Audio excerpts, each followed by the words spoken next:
Hi friends, I am Venkat. Welcome to our channel Science Friend.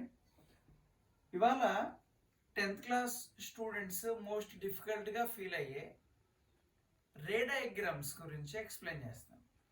So ray diagrams draw చేయాలంటే first of all కొన్ని basic rules అనేవి తెలియాలి.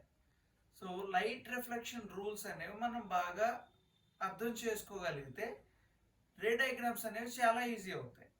Most of the students ఏం చేస్తారంటే object ఎక్కడ ఉంది, image ఎక్కడ ఫామ్ అవుతుంది, నేచర్ ఆఫ్ ద ఇమేజ్ ఏంటి అనేది బై హార్ట్ చేసేస్తూ ఉంటారు. సో ఎప్పుడు కూడా ఆ టేబుల్ని బై హార్ట్ చేయకూడదు. ఫస్ట్ ఆఫ్ ఆల్ మనం చేయాల్సింది ఏంటంటే రే డయాగ్రామ్ గీసిన తర్వాత ఆబ్జెక్ట్ ప్లేస్ని బట్టి ఇమేజ్ ప్లేస్ అనేది వస్తుంది. దాన్ని బట్టి మనం నేచర్ చెప్పాలి తప్ప ముందు టేబుల్ చదివేసుకుని తర్వాత రే డయాగ్రామ్ అనేది డ్రా చేయకూడదు. So for that purpose we have to learn some set of rules first కొన్ని రూల్స్ తెలుసుకొని దాన్ని బట్టి మనం రే డయాగ్రామ్స్ అనేవి డ్రా చేసుకోవాలి.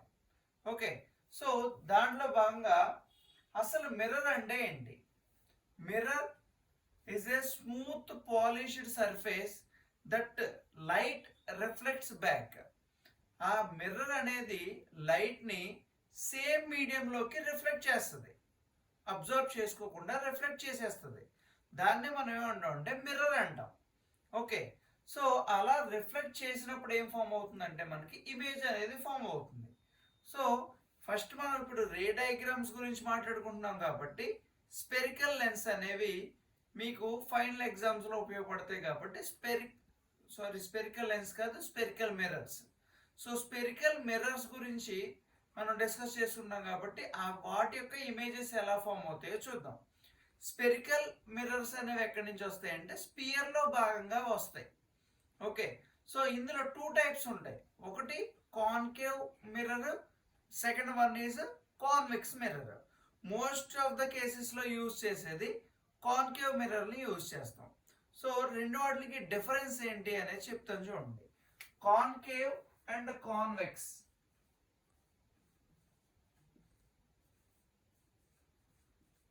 Concave and convex mirrors. Concave mirror అంటే రిఫ్లెక్టింగ్ సర్ఫేస్ అనేది ఇలా లోపల ఇన్వర్డ్ అయి ఉంటుంది. ఓకే, అదే కాన్వెక్స్ అయితే రిఫ్లెక్టింగ్ సర్ఫేస్ అనేది అవుట్వర్డ్ సైడ్ ఉంటుంది. Okay, so concave convex most of the students confuse అవుతూ ఉంటారు. దానికోసం ఏం చేయాలంటే మీరు కేవ్ అంటే ఏంటి? మనకి గుహ. గుహ అంటే ఎలా ఉంటుంది? ఇలా లోపలికి ఉంటుంది కదా. గుహ అనేది కొంచెం ఖాళీగా ఉండి లోపల వెళ్ళడానికి ఉంటుంది. అంటే ఇలా ఉన్నది. ఇక్కడ రిఫ్లెక్టింగ్ సర్ఫేస్ ఇలా లోపలికి కానీ ఉండుంటే దాన్ని మనం ఏమంటాం అంటే కాన్కేవ్ మిర్రర్ అంటాం. అదే రిఫ్లెక్టింగ్ సర్ఫేస్ పైన ఉంటే కాన్వెక్స్ అంటాం. That is the most common difference between convex and concave mirrors.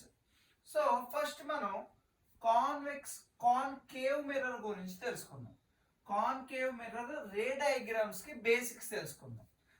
Ray diagrams basics concave అయినా కాన్వెక్స్ అయినా ప్లేన్ మిర్రర్ అయినా కొన్ని లాస్ ఉన్నాయి. ఏంటవి? 2 లాస్ ఉన్నాయి. ఆ లాస్ ఏంటి? First one, angle of incidence is equal to angle of reflection. Okay, for example ఇది ఒక ప్లెయిన్ సర్ఫేస్ అని తీసుకుందాం. ప్లెయిన్ సర్ఫేస్ అయితే ఒక మిర్రర్ సర్ఫేస్ అని తీసుకుందాం. ఈ మిర్రర్ సర్ఫేస్ కి ఒక లైన్ డ్రా చేసుకోండి. అది పర్పెండిక్యులర్ గా ఉండాలి. That perpendicular line is known as normal. ఇది ప్లెయిన్ మిర్రర్ లోకి వస్తుంది. ఓకే, దీనికైనా కానీ నార్మల్ డ్రా చేసుకుంటాం మనం. ఫస్ట్ ఆఫ్ ఆల్ ఈ సెట్ ఆఫ్ రూల్స్ అర్థం చేసుకున్నప్పుడు మాత్రమే మనం ఈజీగా రే డయాగ్రామ్స్ డ్రా చేయొచ్చు. ఓకే, ఇది perpendicular line drawn to the surface of the mirror. This line is known as a normal. Okay, ఇలా ఒక రే వచ్చి ఇన్సిడెంట్ అయింది.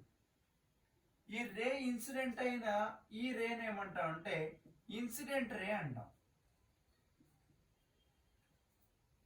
ఆ రే ఈ మిర్రర్ యొక్క సర్ఫేస్ మీద పడి ఇలా రిఫ్లెక్ట్ అయింది. So this ray is known as reflected ray. Okay, నా ఇక్కడ ఈ నార్మల్ తో ఇన్సిడెంట్ రే ఏదైతే ఉందో అది చేసే యాంగిల్ ని మనం ఏమంటాం అంటే యాంగిల్ ఆఫ్ ఇన్సిడెన్స్ అంటాం. ఓకే, ఈ రిఫ్లెక్టెడ్ రే ఈ నార్మల్ తో చేసే యాంగిల్ ని మనం ఏమంటాం అంటే యాంగిల్ ఆఫ్ రిఫ్లెక్షన్ అంటాం. ఇప్పుడు లాస్ ఆఫ్ రిఫ్లెక్షన్ గురించి మాట్లాడుకుంటే లాస్ ఆఫ్ రిఫ్లెక్షన్ లో ఫస్ట్ లా ఏంటంటే angle of incidence is equal to angle of reflection. అది ఫస్ట్ లా. అంటే ఈ యాంగిల్ ఎంత ఉంటుందో ఈ రిఫ్లెక్టెడ్ యాంగిల్ కూడా అంతే ఉంటుంది.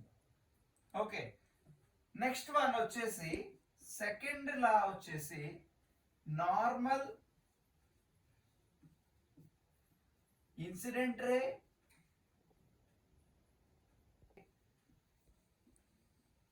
and reflected ray lies on same plane. ఇవన్నీ కూడా అంటే normal incident ray and reflected ray all are lies on the same plane. ఇవి రెండు లాస్ ని గుర్తుపెట్టుకోవాలి. ఇందులో most of the important law వచ్చేసి angle of incidence is equal to angle of reflection. Okay, so ఈ లాని గుర్తుపెట్టుకుంటే మనం రే డయాగ్రామ్స్ డ్రా చేయడం ఈజీగా అవుతుంది. Okay, and ray diagrams draw చేయాలంటే ఫస్ట్ ఆఫ్ ఆల్ మనకు కావాల్సింది ఏంటంటే ఈ లాస్. ఈ లాస్ తర్వాత మనం ఏం గుర్తుపెట్టుకోవాలంటే సింపుల్ గా అర్థం చేసుకోండి. Components of some mirror components తెలుసుకుందాం. ఈ మిర్రర్ కాంపోనెంట్స్ ఏమేమి ఉంటాయి? ఒక స్పెరికల్ మిర్రర్ కి సంబంధించి suppose here I am taking concave mirror. Here I am taking concave mirror. ఈ కాన్కేవ్ మిర్రర్ కాంపోనెంట్స్ చూడండి. ఫస్ట్ ఆఫ్ ఆల్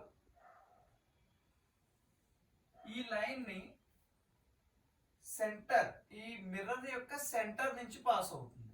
ఓకే, ఈ లైన్ మనం ఏమంటాం అంటే ప్రిన్సిపల్ యాక్సిస్ అంటాం.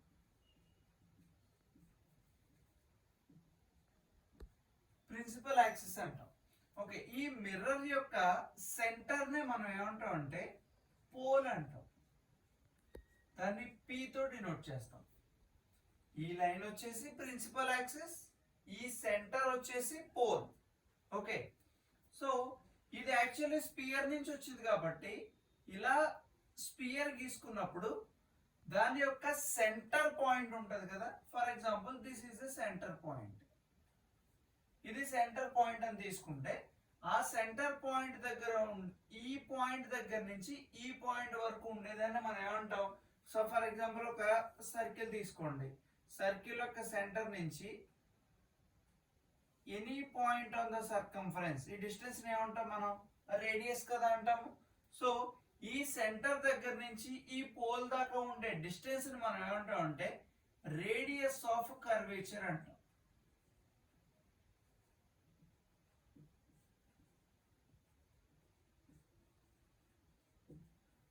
ఓకే, ఆర్ ఈ పాయింట్ దగ్గర మనం ఏమంటాం అంటే సెంటర్ ఆఫ్ కర్వేచర్ అంటాం.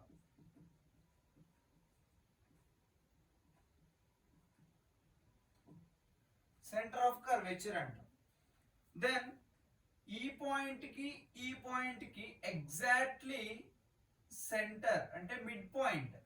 మిడ్ పాయింట్ మనం ఏమంటాం అంటే ప్రిన్సిపల్ ఫోకస్ అంటాం. ఓకే, దాన్ని స్మాల్ ఎఫ్ తో డినోట్ చేస్తాం. ప్రిన్సిపల్ ఫోకస్ లేదా ఫోకస్ సింపుల్ గా.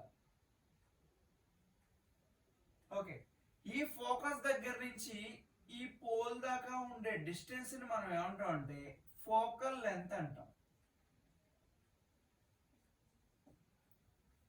ఓకేనా? These are the components to remember. అవి అన్ని మనం గుర్తుపెట్టుకోవాలి. ఓకే, సో నౌ మీరు ఇంకా ఫైనల్ పాయింట్, వీటి తర్వాత మనం ఒక సెట్ ఆఫ్ రేస్ ఎక్కడి నుంచి వచ్చినాయి, ఎలా వెళ్తున్నాయి అనే అనేది గుర్తుపెట్టుకుంటే ఇంకా రే డయాగ్రామ్స్ గుర్తుపెట్టుకునేవి కాంపోనెంట్స్ అన్నీ అయిపోయినట్టే. ఫస్ట్ ఇక్కడ ఒక కాన్కేవ్ మిర్రర్ తీసుకున్నాను, దాని యొక్క ప్రిన్సిపల్ యాక్సిస్ ఇది. ఓకే, సో ఇక్కడ ఫోకస్ ఉంది, ఇక్కడ సెంటర్ ఆఫ్ కర్వేచర్ ఉంది.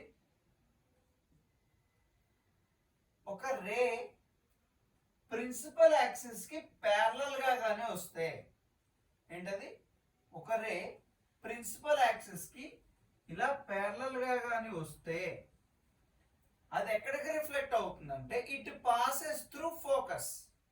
సో ఒక రే అనేది ప్రిన్సిపల్ యాక్సిస్ కి ఇలా ప్యారలల్ గా వస్తే it passes through focus, focus నుంచి బయటకు వెళ్తుంది. ఓకే, అదే ఒక రే ఫోకస్ ని ఇలా, అదే ఒక రే ఫోకస్ నుంచి కానీ వస్తే అది ప్రిన్సిపల్ యాక్సిస్ కి ప్యారలల్ గా వెళ్తుంది. సపోజ్ ఇక్కడ ఫోకస్ ఉంది, ఇక్కడ సెంటర్ ఆఫ్ కర్వేచర్. ఈ రే అనేది ఫోకస్ నుంచి ఇలా బయటకు వస్తుంది, అంటే ఆ రే అనేది ఎలా వెళ్తుంది, ప్రిన్సిపల్ యాక్సిస్ కి ప్యారలల్ గా వెళ్తుంది. చూడండి, ప్రిన్సిపల్ యాక్సిస్ కి ప్యారలల్ గా వస్తే అది ఫోకస్ నుంచి వెళ్తుంది, అది ఫోకస్ నుంచి వస్తే ప్రిన్సిపల్ యాక్సిస్ కి ప్యారలల్ గా వెళ్తుంది.